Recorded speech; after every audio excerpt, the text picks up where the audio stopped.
Hello, respected teachers and all my fellow batchmates. We, the Group 3 from the 2019 batch of Al-Amin Medical College, have prepared a presentation on the coronavirus. History of coronavirus. It is an infectious virus causing severe acute respiratory syndrome. Coronavirus belongs to a large family of zoonotic viruses, which means that they can be transmitted from animals to humans. The infection is mainly spread from one person to another in the form of droplets. The two other virus outbreaks which have been experienced before are severe acute respiratory syndrome or SARS, which originated in China in 2002, and the Middle East respiratory syndrome or MERS, which originated in Saudi Arabia in 2012. The most recent outbreak of the COVID-19 has originated in the city of Wuhan, China, and it was transmitted from bats to humans. And as of now, it has spread to more than 213 other countries. Look at the scenario at various perspectives. At world level, as of 26 July 2020, the total number of cases are just over 16 million. The total number of recoveries are almost 10 million and the total number of deaths are just short of 650,000. The United States is the worst affected country with more than 4.3 million cases, followed by Brazil with 2.3 million plus cases.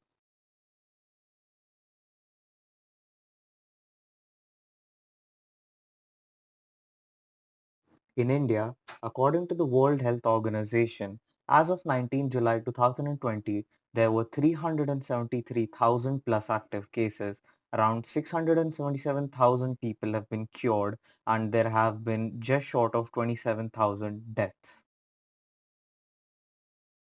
Now coming to our state of Karnataka, according to the government of Karnataka, as of 26 July, 90,000 confirmed cases, 55,000 active cases, 33,000 people have recovered and 1,796 people are deceased. Pathophysiology of the COVID-19.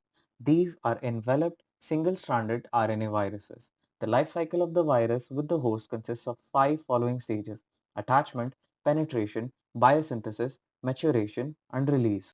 Based on the density of infection, the COVID-19 can be divided into three phases. The first one is the asymptomatic stage where the patient is infected and the incubation has begun inside his body, but he does not show any symptoms as of yet. Stage 2 is the upper airway and the conducting airway response where mild symptoms like coughing are visible.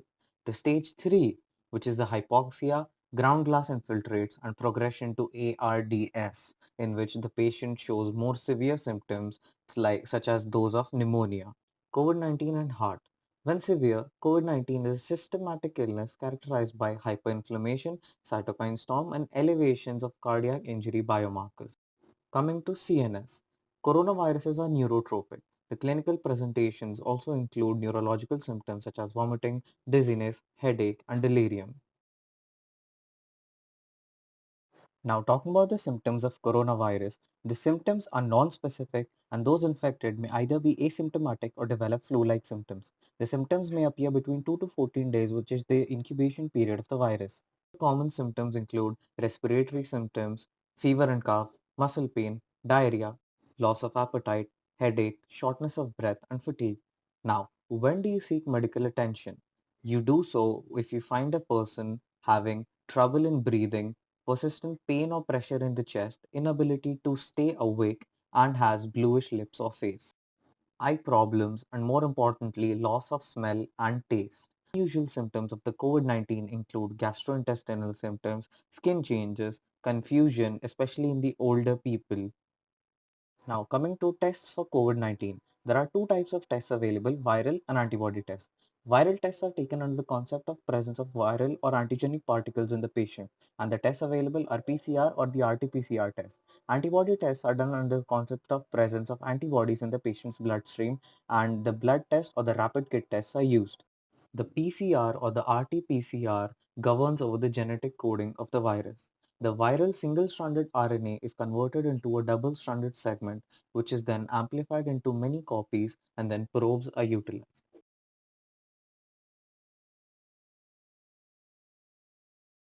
Conditions: only IgM, recent infection. Both IgG and IgM infection has been there for a substantial amount of time. Only IgG, the person was infected and has recovered. Vaccine trials. Around the world, at least 129 COVID-19 vaccines are in the preclinical stage, while 18 are currently being tested on human volunteers.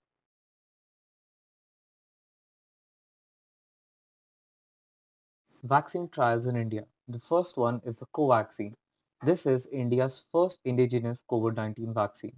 It has been developed by the Bharat Biotech in collaboration with the ICMR and the NIV.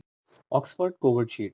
The Oxford AstraZeneca vaccine has proven safe and effective in the initial trials. Most important part, that is the prevention and control measures. The chances of infection can be reduced greatly by taking some simple precautions, such as use of face mask, using alcohol-based hand rub or sanitizer, avoiding touching the facial region, covering the coughs and sneezes, avoiding going into crowded places, strictly following the norms of social distancing, and the most important and beneficial one, that is staying home and staying safe and staying away from the coronavirus.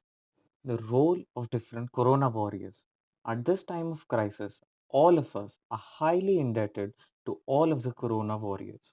We are highly indebted to the doctors, nurses, ward boys, pathologists, pharmacists, the policemen, sanitation workers, and essential commodity suppliers who have helped us selflessly in these tough times.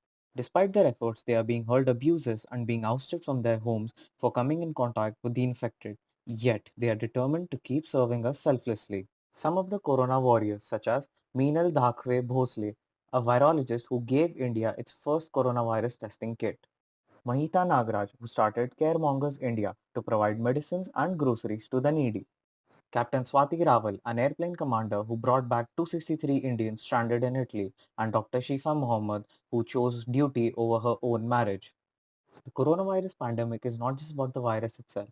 It has brought with it hunger, loneliness, homelessness, violence, and domestic abuse. Even at such a time, there are people who are working for the collective benefit of the society. So we as individuals should take all the necessary precautions, as it guarantees not only personal safety but also the well-being of our loved ones as well. The importance of self-quarantine should be highlighted, and the stigma associated with it should be completely done away with. Respect should be given to the medical practitioners who are risking their lives for us. We must unite against a common enemy. The Group 3 would like to thank everyone for your valuable time, and we hope that we as a group were able to add to your awareness regarding this ongoing pandemic. Thank you.